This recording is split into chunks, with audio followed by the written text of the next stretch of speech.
Hello everyone, and welcome back to Hobby Avenue's 1/18th diecast review. On the bench and turntable today is one of my favorite cars ever designed by man. It's a Saab 900 Turbo convertible. These cars are very special to me. I've always loved the design. Preferably for me, I think I'd rather a hard top, two-door coupe like an SPG model, or the Arrows, as we call them in Sweden and Europe. Always loved them, but now that I'm getting older, I'm starting to really appreciate the fact that a top can come down. Well, anyway, I actually haven't had this model for too long, despite how old it is. These models, I believe, came out in the 90s.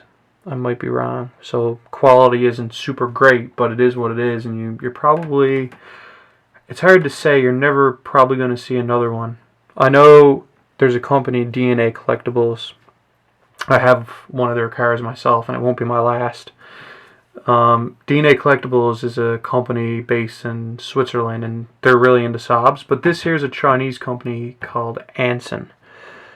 And I believe they produced the first Saab models like we see here on the bench. I always love the detail, and even I think it's pretty good. But like I said, just what we're coming out today is a lot more detail and a lot more ways to make them detail, I guess. But the bonnet opens in the classic Saab 900 way. You move it up and over, and that's how that works. And the doors open, and the trunk. The engine details molded are actually really quite nice, and really replicate, in my opinion, of how the Saab 900 engine bay actually looked. I also like the detail with the fuse box. I always loved this model, the turbo up on the bonnet here. Doors open, showing you the tan interior. One of my favorite dashboards of all time as well. It just captures the 80s perfectly, in my opinion. And the taillights. I always like the vert taillights, but I like the hardtops a little bit more. How it falls.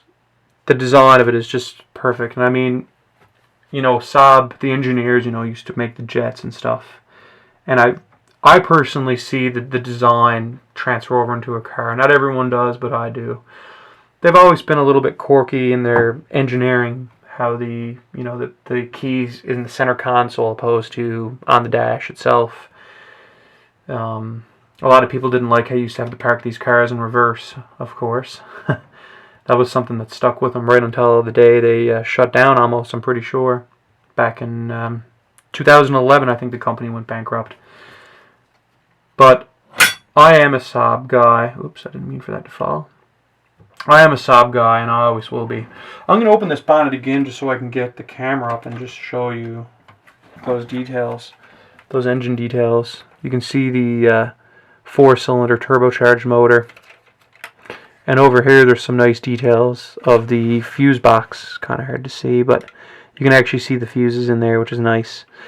And, all your engine internals in there, your headers are there, your radiators there, which is nice.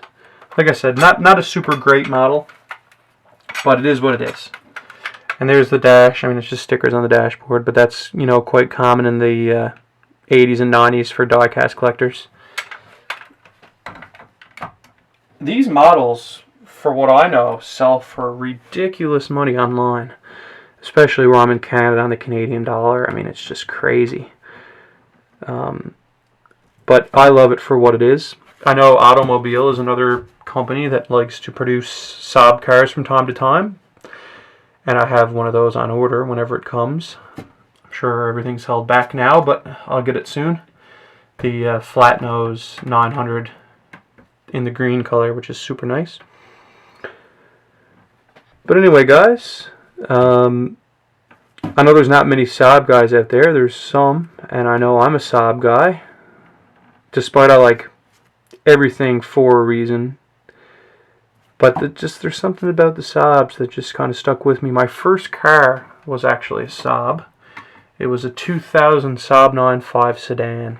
It was jet black in color with the 2.4 liter turbocharged motor. And I mean, you know, when you're 18 years old and you buy your first car and it's got the leather seats and they're heated and, you know, the turbocharger and the sunroof, and I mean, this was back in the day now, but that was a really cool car to have for a first car. I bought it used, of course. It was, you know, 10 years old or something when I got it. But it just, maybe that's the reason why Saab is so special to me as an automobile manufacturer. Their history, how they used to make planes for the war, and then what are we going to do when the war ended? So they you know, quickly adapted to making cars, and that quirky engineer design kind of stuck with them even in the automobile years. And I know in the 70s and 80s and 90s, that's kind of what their commercial branding was, you know, we make jets. You know, not like Subaru is all-wheel drive or Mercedes is luxury. I mean, maybe that's partly the reason why they went out of business. But like Jeremy Clarkson once said, you ever ask a Saab owner why he has a Saab, and he's always smiling at you like you know he knows something you don't. I don't believe that they're superior to other cars, by no means. They're not faster. It's just there's something about them. The character, perhaps. Maybe the reason there's not a lot of them. I mean, I know it's not a car for everyone, but it's one of my favorite cars ever designed. Anyway, guys, that pretty much concludes this video. I'll do a quick view, actually, of the bottom of the car. It's pretty plain. It's just the exhaust. They got the converter there and the muffler going out the pipe. It's pretty basic. Like I said, Anson, made in China again, like everything else. Well, anyway, guys, that concludes this video anyway. Give it a like if you like it, and give me a subscribe if you'd like to see more cars. I'm all over the place. I'm not a committed muscle car. I'm not a committed to any genre of car. I like it all. So just give me a comment. Maybe there's something you want to see, and I'll be able to show you. Anyway, guys, thank you. And thanks for watching my videos.